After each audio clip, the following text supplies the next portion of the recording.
नमस्कार मित्रों। पुरस्कारों का मौसम है और इन दिनों में पारिश्रमिक के बारे में भी चर्चा का भी मौसम इन दिनों में होता है। मैं आपको एक और दिलचस्प बात आपसे बांटना चाहता हूँ। वो ये है कि हमारे देश में सबसे ज़्यादा जो पारिश्रमिक है वो किसी साहित्य के क्षेत्र वाले को नहीं मिला आज तक।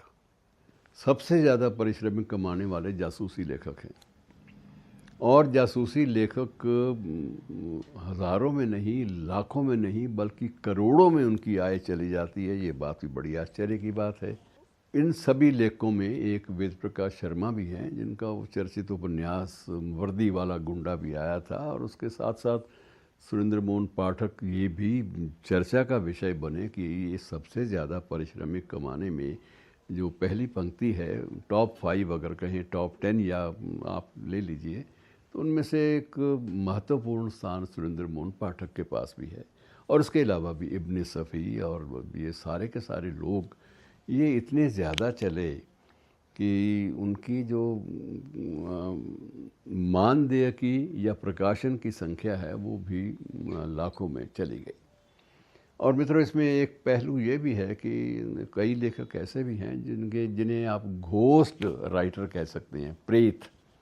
प्रेत लेखन की भी एक अवधारणा हमारे जो साहित्य के क्षेत्र में, प्रकाशनों के क्षेत्र में चल निकली है, क्योंकि उसमें ये भी होता था कि कुछ लेखक तो सिर्फ यही काम करते थे लेखन का, और वो अपनी पांडुलिपि लेकर प्रकाशक के पास स्वयं सीधी बातचीत के लिए पहुंच जाते थे। अब प्रकाशक को ये लगा कि हर हफ्ते अगर मैं इनका जिक्र करूं कि इनका एक सप्ताह में दूसरा उपन्यास आया है, तीसरा आया है, चौथा आया है, तो ये ठीक लगेगा नहीं और इससे मेरे व्यवसाय पर बुरा असर पड़ेगा। तो उसमें ये भी किया गया कि नाम बदल दिया जाए। लेखक को तो सरोकार सिर्फ पारिश्रमिक से था, जासूसी उपन्यासों के लेखकों को उनको अपना वो साहित्य का क्षेत्र या वो कालजयी लेखन के बारे में चक्कर में वो नहीं पड़ते थे। ऐसा लिखो जो आम आदमी की रुचि में रच बस जाए। और मित्रों, इसी संदर्भ में मैं देवकीनंदन खत्री का भी उल्लेख करूंगा कि जिनके उपन्यासों को पढ़ने के लिए, यद्यपि उन्होंने तो जो भी लिखा वो बिल्कुल साहित्यिक नहीं था, गैर साहित्यिक विषयों को लेकर उन्होंने लिखे थे उपन्यास, और उनके उपन्यासों पर फिल्में भी बनी, चर्चा का विषय भी बने। और सबसे बड़ी बात ये महत्वपूर्ण जो उभर कर आई कि सिर्फ उनके उपन्यासों को चंद्रकांत असंतति और भूतनाथ वगैरह इनको पढ़ने के लिए बहुत सारे पाठकों ने हिंदी सीखी।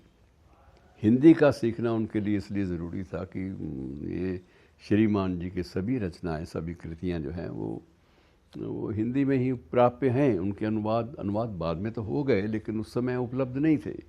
तो एक क्रेज़ उन्होंने अपने उपन्यासों के बारे में पैदा कर ली, और ये घोस्ट राइटर्स, क्रेज़ पैदा करने वाले लेखक, साहित्य के अलावा अन्य विषयों में जासूसी उपन्यासों या अय्यारी उपन्यासों के क्षेत्र में भी अपनी धाक जमाने वाले लेखकों के बारे में भी जिक्र करना तो ज़रूरी है कि वे भी करोड़पति थे। और मित्रों, एक थोड़ा सा इसमें समाप्त करने से पहले, विषय को समेटने से पहले, एक बात का उल्लेख ये भी कर देता हूँ कि एक लेखक, रूमानी लेखक थे, गुलशन नंदा, मैं नाम ले भी देता हूँ वरना विषय स्पष्ट नहीं होगा। अब उनका ये था कि एक और लेखक ने, किसी ने अपने अखबार में बाकायदा उसने दिया विज्ञापन कि मैंने अपना नाम गुलशन कुमार से बदलकर गुलशन नंदा रख लिया है, और उसके आधार पर उसने अपने उपन्यासों की भी खूब बिक्री की। असली गुलशन नंदा कोर्ट में चले गए कि ये क्या मामला है।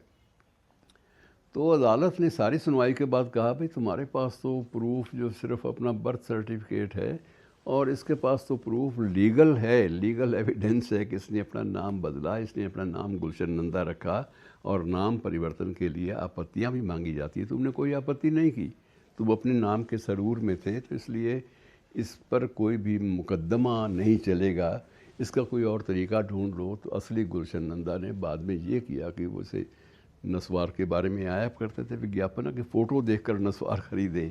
तो इन्होंने भी अपने हर उपन्यास के पीछे अपनी फ़ोटो छापनी आरंभ कर दी कि फ़ोटो देखकर गुलशन नंदा के उपन्यास खरीदें। तो मित्रों, ये बहुत सारी रोचक लेखन की दुनिया से जुड़ी हुई बातें हैं जिनको देखना, जिनको पढ़ना, जिनको समझना भी बहुत ज़रूरी है। शुक्रिया।